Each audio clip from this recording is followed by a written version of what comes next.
Blood, a short Dvar Torah for Parshat Acharei Mot. What is the main topic of Parshat Acharei Mot? I won't even consider the possibility that it deals with something related to its name, the death of Aharon's two sons. Just as Parshat Chayei Sarah doesn't deal with Sarah's life, but opens with her passing, and in contrast, Parshat Metzora doesn't deal with the laws of the leper, but rather with the laws of the purification from leprosy, I have stopped pretending to be surprised when the connection between the parsha and its name does not meet my expectations. The problem begins when I start doubting my backup answer as well. To those interested, the answer I've given myself until now is that Parshat Acharei Mot deals with Yom Kippur. Chapter 16, the order of the high priest's service, which is also read on Yom Kippur during the morning Torah reading. Chapter 18, the parsha of forbidden relationships, which is read during Minchah on Yom Kippur, so that those who have committed such a sin can repent. That's according to the Rambam. The problem I'm left with is that between chapter 16 and chapter 18, there's another chapter that deals with the laws of covering blood, a topic that is more difficult to reconcile with the Yom Kippur, although it was the custom in Italy to read it as well, so maybe we're still okay. If you're still with me, allow me to present another question. I've come to terms with the fact that Yom Kippur in the Bible isn't about forgiveness. I discussed this topic in Parshat Vayikra and don't want to delve into it again.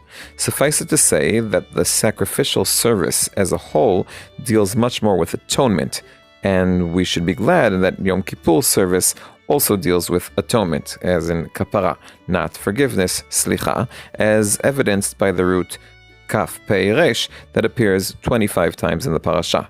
The question is, how does Yom Kippur atone? Actually, I'm not really sure that that's the question. If atonement leads the parade of guiding words in the parasha, right behind it, blatantly ignoring erva, comes the word dam, blood.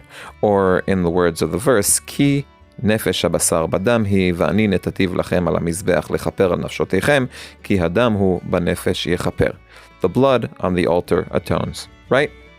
Honestly, I'm not really sure how to relate to the last paragraph.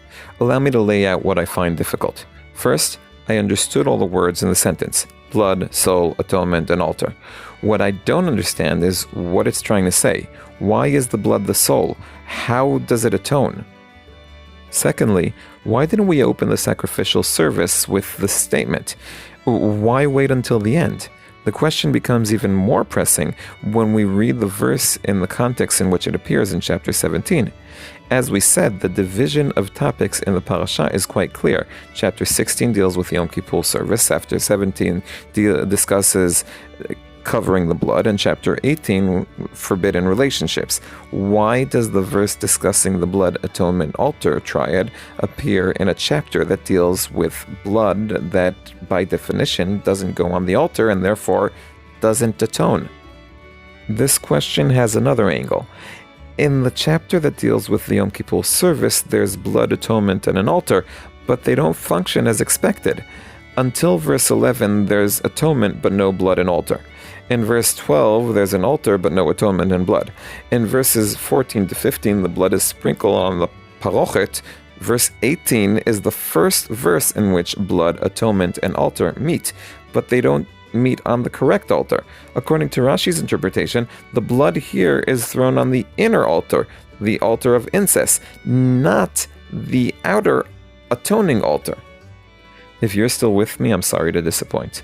I don't have any outstanding answers to the jumble of questions I've unleashed.